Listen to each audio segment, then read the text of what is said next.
성령이 하시는 일, 이렇게 말씀의 제목을 지었습니다. 성령이 하시는 일. 성령이 하시는 일을 한마디로 정의하자 그러면 저는 대표적으로 이 말씀을 들어서 소개를 해드리고 싶습니다. 구약과 신약에 기록된 모든 말씀이 다 성령께서 기록하신 말씀이고 또 그 안에 살아갔던 많은 믿음의 사람들이 행하고 말했던 모든 역사 또한 성령께서 하신 일이며 예수 그리스도께서 오시고 가시고 지금까지 여전히 성령께서는 그의 일을 하십니다. 오늘 등장한 오늘 함께 우리가 나눈 이 말씀에서 예수님께서 성령께서 하시는 대표적인 일을 말씀해 주셨습니다.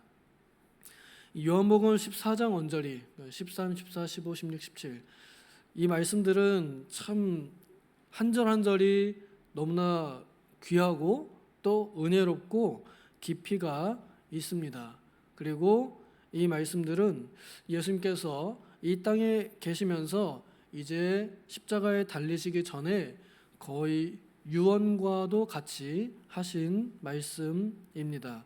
그래서 그런지 더 무게가 있는 것처럼 느껴집니다. 물론 모든 말씀들이 다 진지하고 무겁지만 더 필사적인, 결사적인 그런 느낌으로 우리에게 옵니다. 오늘 함께 읽은 이 본문에서 예수님께서 내가 지금 너희에게 이렇게 말을 한다 라고 이렇게 표현을 하시거든요. 이게 거의 그런 느낌입니다. 내가 죽기 전에 너희에게 마지막으로 이 말을 한다, 이런 의미로 와 닿습니다. 내가 이제 죽으면 너한테 더 이상 할 말이 없는데 말을 못 할 텐데 그래서 죽기 전에 너희에게 이런 말을 한다 라고 이렇게 생각한다고 여겨집니다. 우리 부모님들이 자녀들에게 살아생전에 남길 말이 있다 그러면은 그게 언제가 되고 무슨 말일까 한번 생각을 해보면 예수님께서 이 말을 남기셨다라고 이렇게 생각해 볼 수도 있겠습니다. 내가 지금 너희에게 이 말을 남긴다. 그게 뭐냐면 성령께서 보혜사로 너희에게 올 것이다. 내가 보낼 것이다. 아버지께서 보낼 것이다. 그러면 내가 너희에게 지금까지 해놨던 말을 니들은 까먹었겠지만 그분이 생각나게 하실 것이고 그 말씀으로 너희와 함께 하시며 그 말씀으로 너희에게 역사하실 것이다. 이렇게 유언처럼 예언을 해 주셨습니다. 오늘 성령께서 우리 가운데 오셔서 무엇을 하시는지 가르쳐 주신 것입니다. 성령께서는 하나님이십니다. 태초로부터 영원까지, 영원전부터 영원까지 하나님이십니다. 하나님 아버지와 그리고 하나님 아드님 예수님과 그리고 그들의 보내실 성령 모두 다 한 위격과 같은 동등한 하나님이십니다. 그러나 하시는 역할이 또한 구분이 되어 있어서 하나님 아버지께서는 주관자로서 계획하시고 또 아드님께서는 이 실행자로서 이 땅에 오셔서 하나님 아버지의 뜻을 순종하시고 이루시며 성령께서는 아드님께서 행하신 그 일을 사람들에게 영향력 있게 효과 있게 나타내시는 일을 하십니다.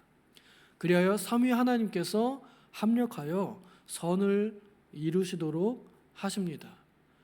그 과정 속에서 성령께서 하시는 일이 오늘날 우리 눈에 드러나고 우리 귀에 들리게 됩니다.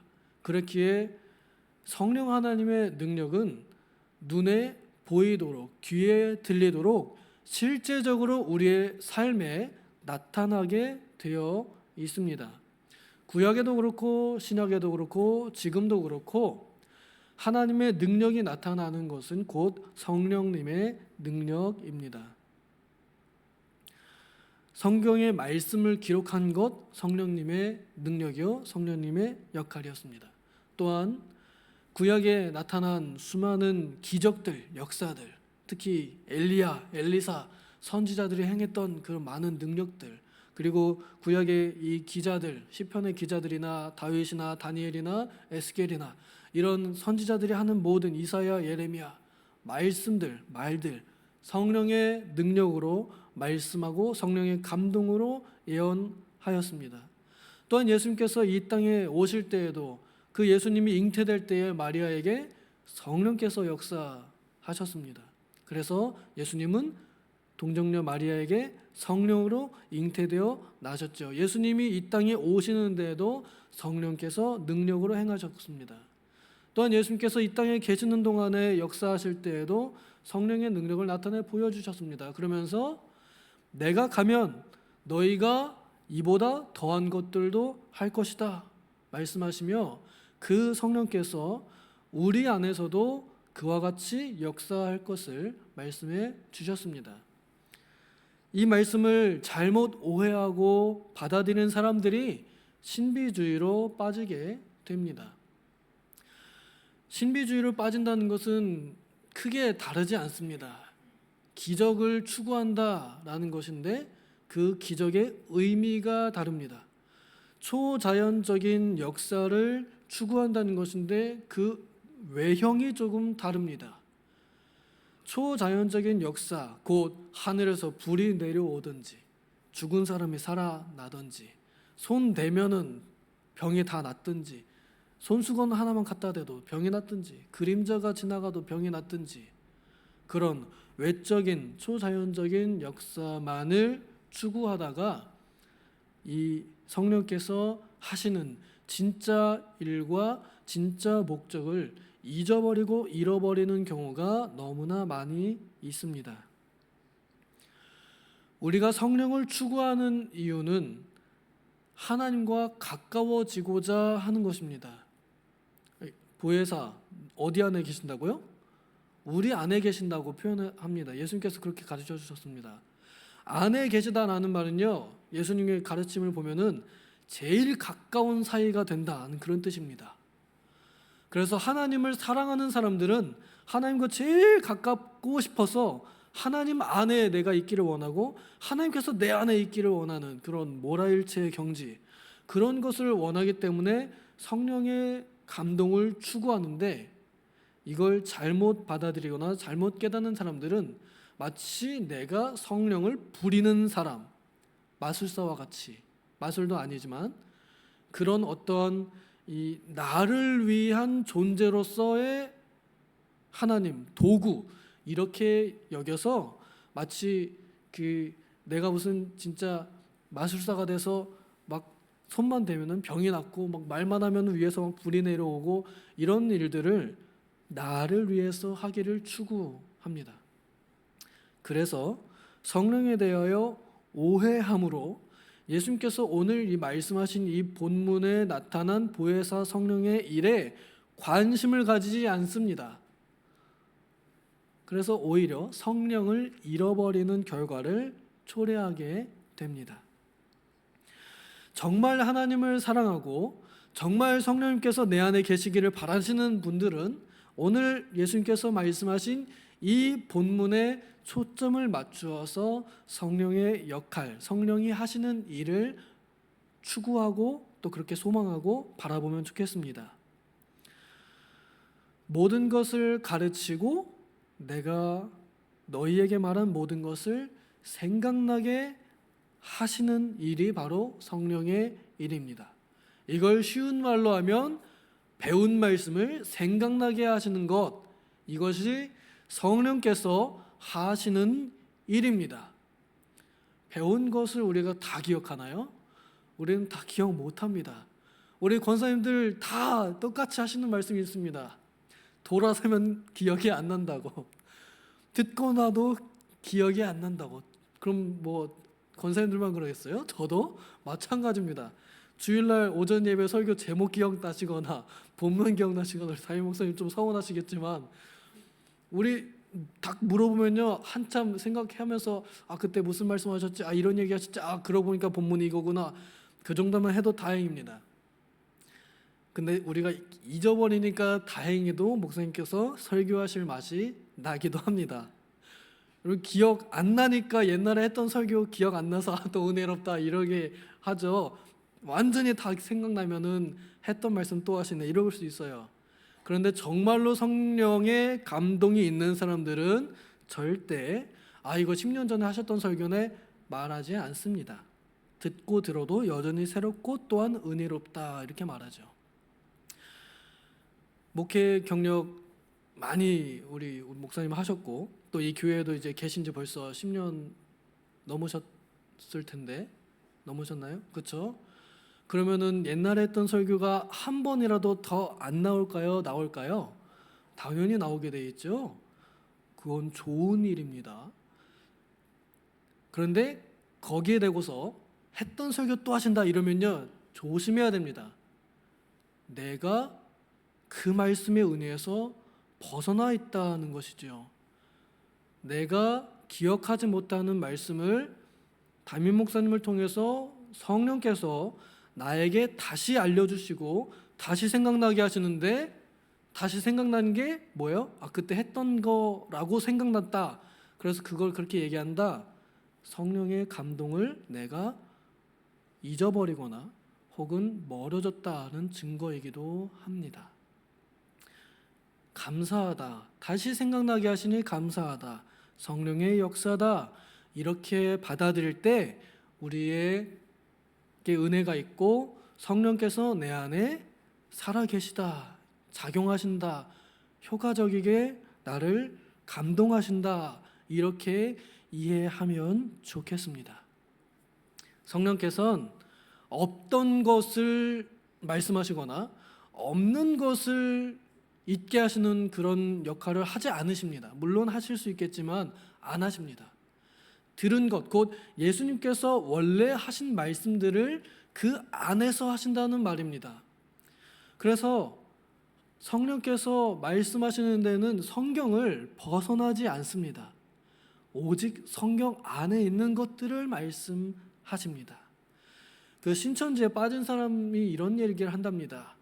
와, 새롭다, 신기하다라고 합니다. 성경에 없는 말이거든요. 성경이 하지 않는 말을 합니다.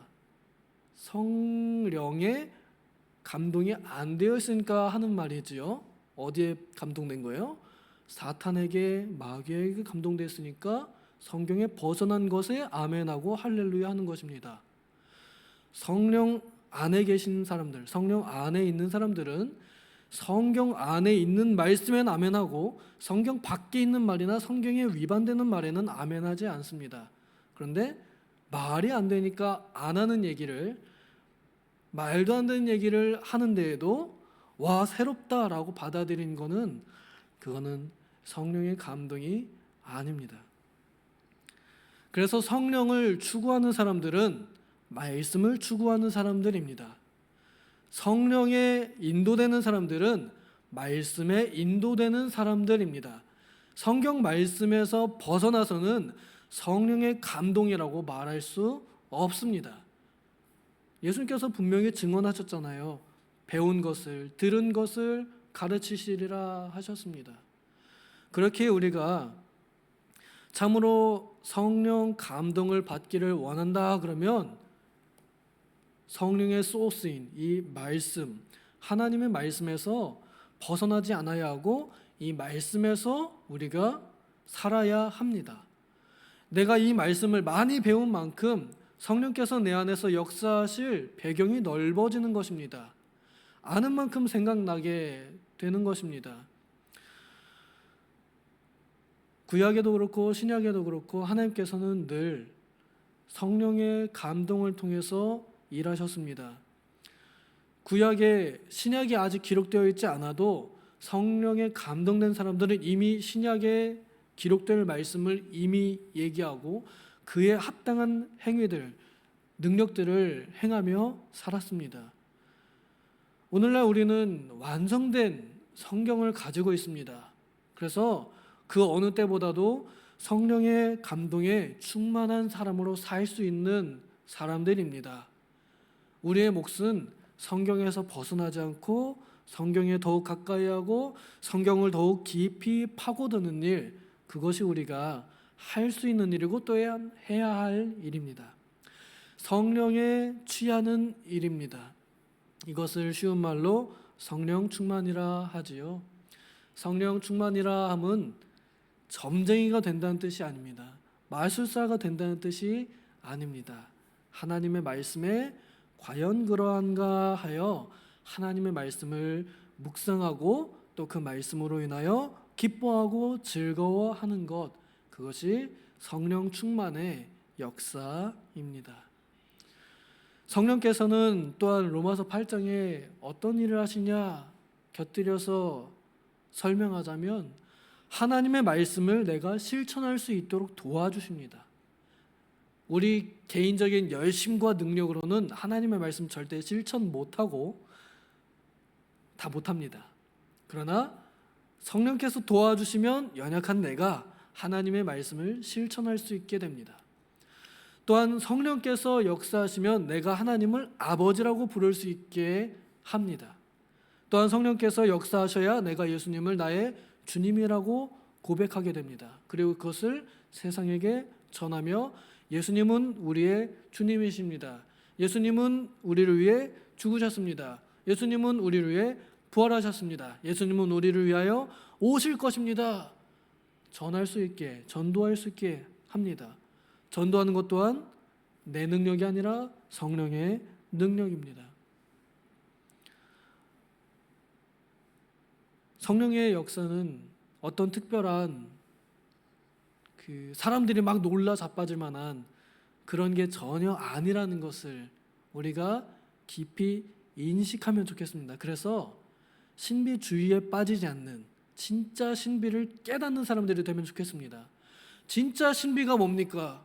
지옥 갈 영혼이었던 내가 성경 말씀 듣고 이게 믿어져서 예수님을 나의 주님이라고 고백하는 거, 이게 신비 아니겠어요? 이게 진짜 신기한 일 아닌가요? 이게 진짜 신비입니다. 이게 진짜 영적인 비밀입니다. 그래서 나도 예수님께서 하신 일들을 실천할 수 있게 하고 예수님의 말씀을 내가 전하게 하고 그 말씀을 내가 들을 때 기뻐한다는 거, 이게 진짜 신비로운 일 아니냐고요. 그런데 여기에 더해서 뭔가 막 손만 대면 병 낫기를, 이런 거는 그냥 부수적인 일이고요. 그거는 또 내가 원하는 대로 되는 거 아니에요. 하나님께서 원하시는 자에게 원하는 능력대로 주신 겁니다. 그거 안 주셨으면 난 어쩔 수 없는 거예요. 그것 말고도 나에게 주신 많은 역사들이 분명히 있습니다. 하나님께서는 성령을 통해서 내가 이 교회 안에서 일원으로서 봉사할 수 있는 능력을 분명히 주셨습니다. 그런데 그런 것들 하찮게 여기고 나에겐 능력이 없구나, 나는 방언도 못하느냐, 이런 거에 상심할 필요, 낙심할 필요가 전혀 없습니다. 내가 예수님 믿는다는 것 자체가 성령께서 내 안에 계시다는 증거요. 내가 하나님 말씀 듣고 기뻐한다, 예배 시간에 기뻐한다, 예배하고 싶다, 그걸로 됐습니다. 그걸로 충분합니다. 내가 전도할 수 있다, 그걸로 됐습니다. 그걸로 충분합니다. 여기에 더해서 뭔가 막 할 필요가 없다는 얘기입니다.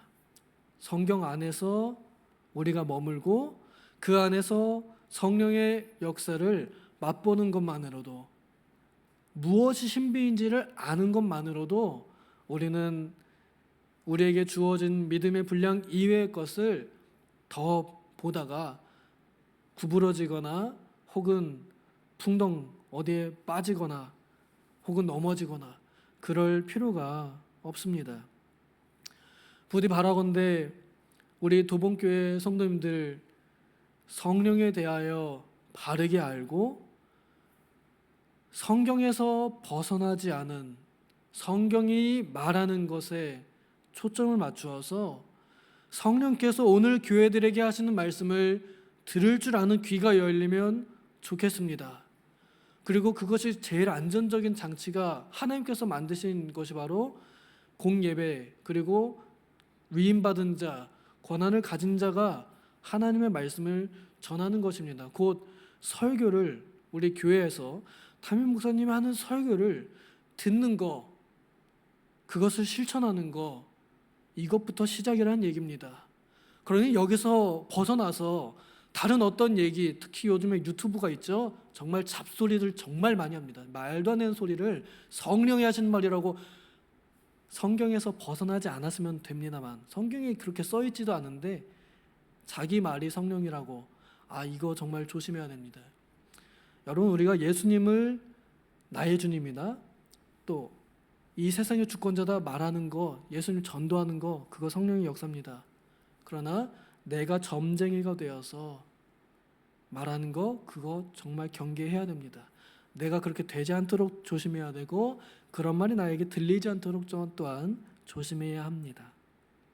너무 멀리 벗어나지 않고 하나님께서 세우신 적당한 질서를 통해서 성경의 범위, 성경의 테두리 안에서 하시는 말씀을 듣고 생각하고 그것으로 기뻐하는 것, 이것이 성령이 하시는 일임을 우리가 기억해서 성령 충만한 삶을 살기를 소망합니다. 기도하겠습니다. 하나님 아버지, 우리가 성령 안에 있어서